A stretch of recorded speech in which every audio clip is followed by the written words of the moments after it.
नमस्कार दोस्तों, Yashwant Jaiswal YouTube channel में आप सभी का स्वागत है। इस वीडियो में हम बात करने वाले हैं कि फ्यूचर इंडेफिनिट टेंस क्या होता है, यानी फ्यूचर इंडेफिनिट टेंस को ही हम सिंपल फ्यूचर टेंस भी कहते हैं। ठीक है, अब ये टेंस क्या होता है, इसे कैसे पहचाना जाता है और इसमें जो भी वाक्य होंगे हिंदी में उससे हम इंग्लिश में कैसे बनाएंगे, ये सारी चीजें हम इस वीडियो में देखने वाले हैं। तो सबसे पहले बात ये आती है कि हम इस टेंस में जो भी वाक्य आएगा उससे पहचानेंगे कैसे, यानी कोई भी अगर सेंटेंसेस है या कोई भी सेंटेंस है वो इस वीडियो में आएगा तो हम उसे कैसे पहचानेंगे। तो देखिए, जो भी सेंटेंस होगा यानी जो भी वाक्य होगा उसके अंत में आपको गा गी गे ऐसा कुछ देखने मिलेगा। जैसे कि मैं कल स्कूल जाऊंगा, मैं कल तुमसे मिलूंगा। ठीक है, या फिर आप बोल सकते हैं कि मैं कल तुमसे मिलूंगी या मैं कल स्कूल जाऊंगी, ऐसा समझ रहे आप। तो कोई भी काम जो फ्यूचर में होने वाला है या आप फ्यूचर में उसको करने वाले हो, ठीक है, तो उसके लिए आप क्या करते हो, जो भी आप सेंटेंस बोलते हो वो सारे सेंटेंस आपको इस टेंस में आपको देखने मिलेंगे। ठीक है, आप समझ गए कि उनके अंत में आपको गा गी गे देखने मिलेगा। अब इस वीडियो में हम क्या करेंगे, देखेंगे कि जो भी वाक्य है, जो भी सेंटेंस है, वो अगर हिंदी में तो उसे इंग्लिश में हमको बदलना पड़ेगा। तो उसके लिए क्या रूल होगा, उसके लिए नियम देखो। रूल ये है, ये जो मैंने लिखा है सब्जेक्ट विल शाल फिर वर्ब का फर्स्ट फॉर्म फिर ऑब्जेक्ट, ये क्या होगा अभी आपको मैं बता रहा हूं। उसके पहले आप ये समझ लो कि इस वीडियो में हम अफर्मेटिव के लिए बात करेंगे। देखिए, अफर्मेटिव का मतलब होता है पॉजिटिव सेंटेंस, यानी इस वीडियो में जो भी हम सेंटेंसेस यानी जो भी वाक्य का बात करेंगे वो पॉजिटिव होगा। और इसके बाद अगला जो मैं वीडियो बनाऊंगा उसमें मैं नेगेटिव सेंटेंस के बारे में आपको बताऊंगा। ठीक है, आप इतना समझ गए। चलिए अब हम वीडियो को अच्छे से शुरू करते हैं, मैं आपको डिटेल में बताता हूं। सबसे पहले तो हम जो भी वाक्य हिंदी में होगा उसमें हम ढूंढेंगे सब्जेक्ट क्या है, यानी उसमें कर्ता क्या होगा। देखो, सब्जेक्ट को हिंदी में कहते हैं कर्ता। कर्ता मतलब काम करने वाला, हाँ या ना। इस पे भी मैंने ना ऑलरेडी वीडियो बना चुका हूं, जैसे कर्ता क्या होता है, कर्म यानी ऑब्जेक्ट क्या होगा, वर्ब क्या होगा, हेल्पिंग वर्ब क्या होता है, ये सारी चीजें मैंने पहले से बता रखी है। तो उस वीडियो का लिंक मैं ऊपर आई बटन में दे दूंगा, तो प्लीज आप वो वीडियो जरूर देखना, आपको बहुत हेल्प मिलेगा। तो सबसे पहले तो होता है सब्जेक्ट यानी कर्ता, यानी काम करने वाला, जो काम करता है। कोई भी काम या कोई भी कार्य जो करने वाला है उससे कहेंगे सब्जेक्ट यानी कर्ता। उसके बाद आता है हेल्पिंग वर्ब। हेल्पिंग वर्ब आता है विल या शाल। देखो, आप इसको शैल भी पढ़ सकते हो या शाल भी पढ़ सकते हो, जो आप इसे पढ़ो, जो आप इसे पढ़ना चाहो। ठीक है, आप दोनों ही पढ़ सकते हो। कोई कहीं पे आपको मिलेगा ऐसा कहेंगे कि इसे आप शाल नहीं शैल पढ़िए। ठीक है, और कहीं पे आपको कहा जाएगा कि ये इसे आप शाल पढ़िए, शैल नहीं बल्कि शाल पढ़िए, ऐसा। तो देखिए, जो उच्चारण होता है, जो प्रोनाउंसिएशन होता है ना, वो कई जगहों पर अलग अलग बताया जाता है। आपको जैसा बोलने हो, जैसा आपको समझ में आए, आप वैसा बोलने की कोशिश करिए। बस इसका सबसे मेन रीजन क्या होता है, मेन कारण ये है आपको जानना कि इसका यूज कहाँ करना है और कहाँ यूज करना है, वो मैं आपको अभी बता दूंगा। ठीक है, उसके बाद आएगा वर्ब। वर्ब को हम मेन वर्ब भी कहते हैं, और ये वर्ब का पहला फॉर्म हमको लगाना होगा, यानी फर्स्ट फॉर्म लगाना होगा। उसके बाद लगेगा ऑब्जेक्ट यानी कर्म, यानी कर्ता ने जो काम किया है, जो वो काम कर रहा है या जो उसने काम किया है, उसका असर जिस पे पड़ा है ना, वो क्या होता है, कर्म होता है, यानी ऑब्जेक्ट होता है। ठीक है, तो वो जो मैंने ऊपर लिंक में दिया है ना, आपको आई बटन में जो वीडियो दिया है, प्लीज वो वीडियो जरूर देखो, आपको ये बहुत अच्छे से समझ जाएगा। अब बात आती है कि ये जो विल और शाल है वो किसके साथ लगेगा। तो देखिए, ये जो शाल है ना, ये शाल लगेगा आपको आई और वी के साथ। आई और वी जो है ना उसके साथ आपको मिलेगा SHALL शाल। ठीक है, आप आई और वी के साथ क्या लगाओगे, शैल का यूज करोगे, यानी आप जो है शाल का क्या करोगे, उपयोग करोगे आप। ठीक है, अब उसके बाद आई और वी के अलावा जो भी बचा है उसके साथ आप क्या करोगे, विल का उपयोग करोगे, यानी विल का यूज करोगे। जैसे कि ही के साथ करोगे तो ही विल हो जाएगा, आप शी के साथ करोगे तो शी विल हो जाएगा। वैसे ही आप इट के साथ करोगे तो इट विल हो जाएगा। उसके बाद THEY दे के साथ करोगे तो दे विल हो जाएगा। फिर उसके बाद आप करोगे यू के साथ YOU, यू के साथ करोगे तो यू विल हो जाएगा। ये सारे क्या है, एज अ सब्जेक्ट होंगे। ठीक है, एज अ सब्जेक्ट क्या है, काम करेंगे। जैसे कि आई वी भी सब्जेक्ट की तरह काम करेगा, लेकिन उसके साथ शाल का यूज होगा। फिर ही, शी, इट, दे, यू, इन सारों के साथ क्या होगा, विल का यूज होगा। हाँ या ना? ठीक है, इतना आप लोग को समझा। तो इन सभी के साथ आप क्या करोगे, विल का यूज करोगे। अभी लेकिन मेरी ये बात देखो खत्म नहीं हुई है, इसमें मैं आपको एक और जो है नॉलेज की बात बताना चाहता हूं, जो कि बहुत जरूरी है। आप प्लीज ध्यान से सुनना। देखो, शैल, ये जो शैल है या विल है, इन दोनों का जो यूज होता है ना, इन दोनों का use as a model verb भी होता है। MODEL, model verb. अब आपके मन में सवाल आएगा कि ये मॉडल वर्ब क्या होता है। देखो, मॉडल वर्ब ऐसे वर्ब्स होते हैं जो कि क्या करते हैं, कोई भी इंसान का क्या करेगा, उसका जैसे बोलते हैं ना, उसकी कुछ ऐसी धमकी हो गई, या फिर उसका कोई प्रॉमिस हो गया, या फिर उसका कोई बोलते हैं ना दृढ़ संकल्प हो गया, यानी कि डिटर्मिनेशन हो गया। तो ऐसी कुछ उसकी जो फीलिंग होगी, उसकी फीलिंग को जो व्यक्त करता है, उसके फीलिंग को जो एक्सप्रेस करता है, वो सारी चीजें इस मॉडल वर्ब के अंदर आती हैं। ठीक है, इतना आप लोग को समझ रहे हैं। आपकी जो भी फीलिंग होगी, जैसे कि थ्रेट हो गया यानी धमकी, या फिर आपका प्रॉमिस हो गया यानी आपका वादा करना, या फिर आपका हो गया डिटर्मिनेशन यानी कि दृढ़ संकल्प लेना, ये सारी चीज आपकी क्या हो गई, ये सारी चीज आपकी जो है फीलिंग्स या कुछ अंदर की जो भावनाएं हैं वो बाहर आएंगी। तो वो सारी जो है इस मॉडल वर्ब के अंदर आपको आएंगी, इस मॉडल वर्ब के अंदर आने वाली है वो सारी चीजें। तो जैसा कि आप समझ गए कि मॉडल वर्ब क्या होता है, तो देखिए ये जो मॉडल वर्ब होगा ना, इसी मॉडल वर्ब को हम मॉडल ऑक्सिलरी वर्ब भी कहते हैं। ठीक है, इसका एक और नाम होता है जिसे हम मॉडल ऑक्सिलरी वर्ब कहते हैं। तो क्या होते हैं ना, ये जो मॉडल ऑक्सिलरी वर्ब होते, इसका तो मतलब मैंने आपको बता दिया क्या होता है, कैसा होता है, आप समझ गए। लेकिन आपको कुछ इंपॉर्टेंट चीज और मुझे इस पे और बतानी है।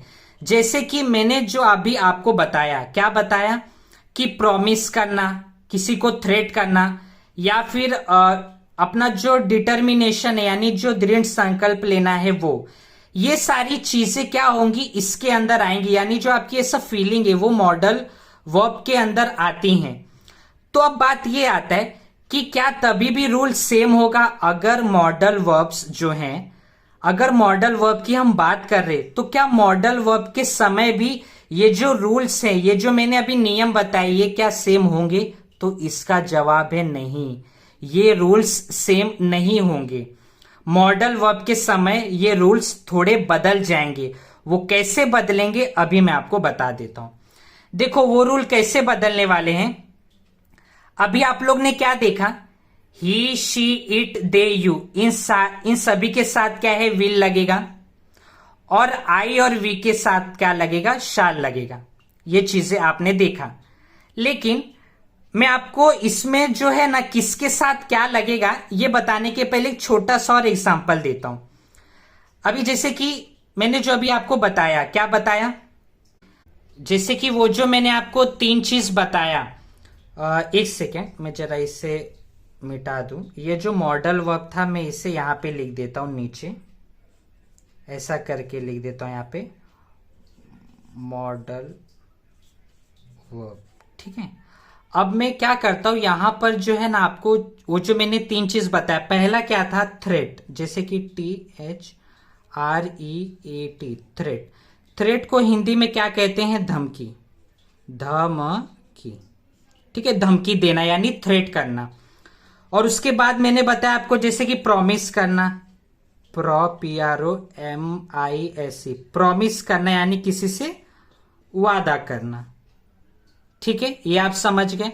उसके बाद मैंने आपको बताया डिटर्मिनेशन, DETER, डिटर, MINATION,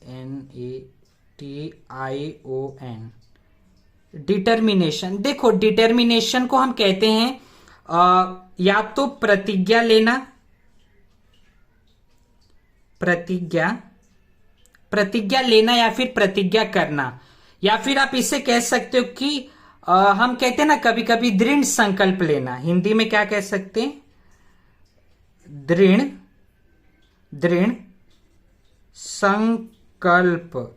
संकल्प लेना। ठीक है। डिटर्मिनेशन का मतलब क्या होता है? हिंदी में उसे कहते हैं दृढ़ संकल्प। यानी अगर आप कोई काम बोलते हैं ना, आपको कोई भी काम करने के लिए रास्ते में आपको बहुत तकलीफें आ रही है, बहुत प्रॉब्लम आ रहा है, लेकिन फिर भी आप वो काम करने के पीछे पड़े हो, आप वो काम कर रहे हो, अब बहुत मेहनत से और लगन से कर रहे हो, तो उसी को कहते हैं डिटर्मिनेशन। कि देखो बीच में तो आपके बहुत सारे बाधाएं आएंगी, बहुत सारे प्रॉब्लम, बहुत सारी दिक्कत आएगी, बट स्टिल आप क्या कर रहे हो? वो काम कर रहे हो, वो काम करते जा रहे हो, तो उसी को कहते हैं डिटर्मिनेशन। यानी प्रतिज्ञा लेना, उसको बोलते हैं ना, उसको करना, कैसे भी करना, या फिर उसको हम हिंदी में कहते हैं दृढ़ संकल्प भी लेना। एक और जो है ना, देखो एक ही वर्ड के कई सारे मतलब होते हैं, ये तो आप जानते हो, तो वैसे आप प्रतिज्ञा बोलो या फिर दृढ़ संकल्प लेना बोलो, दोनों भी चलेगा। लेकिन बात आती है, मैंने तीनों आपको क्यों बताया? तो ये तीनों मैंने इसीलिए बताया कि ये जो तीनों हैं, अगर ये तीनों चीजें आ रही हैं तो आप समझ जाओ वो क्या है, वहां पर मॉडल वर्ब्स की जो है बात हो रही है। और शाल और विल क्या होते हैं? मॉडल वर्ब्स के अंदर ही आते हैं। लेकिन मैंने जैसे कि अभी आपको बताया कि ही, शी, इट, दे, यू, अगर इन सब के साथ विल आता है और आई, वी के साथ शाल आ रहे हैं, तो क्या वो रूल तभी भी सेम होगा? तो मैंने आपको बताया नहीं, रूल तो सेम नहीं होगा। तो फिर क्यों नहीं रूल सेम होगा? उसके पीछे का क्या कारण है? तो उसके पीछे का कारण ये तीन है, इन तीन चीजों की वजह से वो रूल सेम नहीं होगा।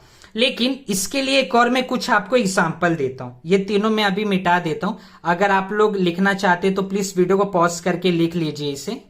ठीक है, मैं अभी फिलहाल के लिए इसको मिटा देता हूं, क्योंकि मुझे यहां पर आपको कुछ दूसरे एग्जाम्पल देने हैं, इस वजह से।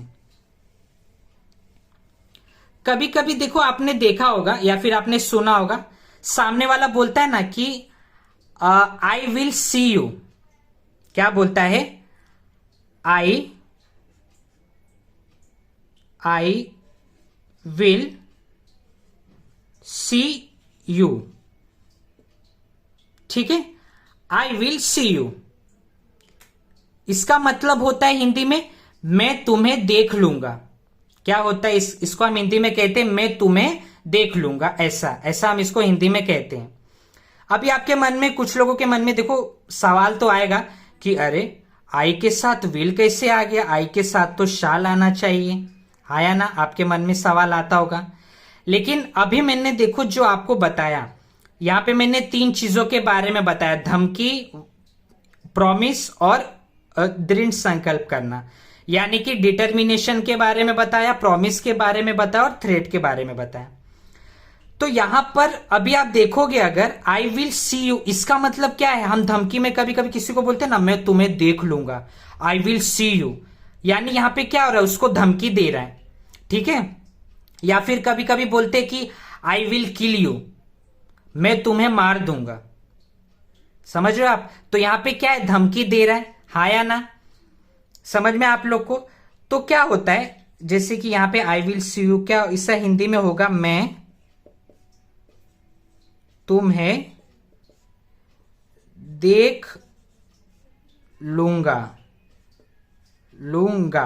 पहले तो आप ये समझ गए, गा आया, अंत में इसके गा आ रहा है, तो आप ये समझ जाओ कि ये जो सेंटेंस है ये किस में होगा? फ्यूचर इंडेफिनिट टेंस, क्योंकि गा गी गे आता है, तो पहचान तो आप गए। लेकिन आपके मन में डाउट यही आया कि आई के साथ विल कैसे आएगा? तो यहां पे देखिए ये जो सेंटेंस है ये क्या है? धमकी भरा है, यानी धमकी दे रहा है, सामने वाले को थ्रेट कर रहा है। तो अगर कोई सेंटेंस ऐसा हो जहां पर थ्रेट करे, किसी को, सामने वाले को धमकी दे, या फिर किसी से आप प्रॉमिस करते हो कोई चीज का, या फिर आपके अंदर कोई डिटर्मिनेशन है, कोई दृढ़ संकल्प है, ऐसा कोई अगर वाक्य आपको दिख रहा है, तो वहां पर ये जो रूल है ना, ये नियम बदल जाएंगे। वहां पर क्या होगा? आई के साथ शाल ना आके आई के साथ विल आएगा, और विल आ सकता है ऐसा। ठीक है, ये आपको ध्यान देना है। समझ में आप लोग को? अभी अगर मान लो यहाँ पे ऐसा होता कि ये बोल रहा है ना, आई विल किल यू, मैं sorry I will see you, मैं तुम्हें देख लूंगा, ऐसा बोल रहा है। लेकिन अगर यहाँ पे बहुत सारे लोग होते, वो सब मिलके किसी एक को बोलते कि हम तुम्हें देख लेंगे, तुम देखना हम तुम्हें मार देंगे, ऐसा। तो अगर यहाँ पे हम आता, यानी हम के लिए क्या लगाएंगे, वी लगाएंगे, तो यहाँ पे क्या होता, वी विल सी यू, हम तुम्हें देख लेंगे। या फिर होता कि हम तुम्हें मार देंगे, तो क्या बोलते, वी विल किल यू। क्यों, क्योंकि वहां पे धमकी दे रहे हैं। तो धमकी अगर कोई देगा या फिर कोई ऐसा प्रॉमिस करेगा कोई चीज के लिए, तो वहां पर क्या होगा, ये रूल बदल जाएंगे, ये नियम बदल जाएंगे। उस समय क्या होगा, आई और वी के साथ शाल नहीं आएगा, बल्कि वहां पे आई और वी के साथ विल आएगा। समझ रहे हो आप? इसके लिए कभी भी आप देखना, ध्यान देना, बहुत सारे सेंटेंस आपको ऐसे मिलेंगे जहां पे आपको आई और वी के साथ विल का यूज होगा। तो जरूर आप वहां पे ध्यान देना, अगर विल का यूज हुआ है तो वहां पे कहीं ना कहीं या तो प्रॉमिस का बात हो रहा है, यानी वादा का बात किया जा रहा है, या फिर किसी को धमकी दिया जा रहा है, या फिर वहां पे कोई डिटर्मिनेशन यानी दृढ़ संकल्प की बात की जा रही है, तभी वहां पर क्या है, विल का यूज होगा। अदरवाइज नहीं तो वहां पर आप आई और वी के साथ शाल का ही यूज करोगे। ये चीजें आपको ध्यान देनी है, ठीक है। तो मुझे आशा है कि आपको ये वीडियो पसंद आया। तो देखिए, इसमें मैंने बहुत बेसिक बताने का कोशिश किया आपको। ये जब आपको बेसिक समझ में आ जाएगा, फिर मैं क्या करता हूं, अगले वीडियो में मैं आपको सेंटेंस के साथ बताता हूं, ठीक है। क्योंकि ये वीडियो वैसे ही थोड़ा लंबा हो गया है, तो मैं कोशिश करता हूं अगले वीडियो में मैं आपको बताने की पूरी अच्छे से कोशिश करूंगा कि उस वीडियो में मैं आपको सेंटेंस लेके और इसका जो इम्प्लीमेंटेशन है कैसे करना है, उन वाक्यों को हम हिंदी से इंग्लिश में कैसे बदलेंगे, वो सारी चीजें हम उस वीडियो में देखेंगे। कोई देखिए, अगर आपका कोई भी इस वीडियो से रिलेटेड डाउट हो, आपका कोई भी छोटा डाउट हो या बड़ा डाउट हो, कोई भी डाउट हो, अगर वो आपका डाउट है तो प्लीज कमेंट सेक्शन में मुझे जरूर बोले, मैं उसे सॉल्व करने की पूरी कोशिश करूंगा। चलिए मिलते हैं अगले वीडियो में, तब तक के लिए धन्यवाद। जय हिंद।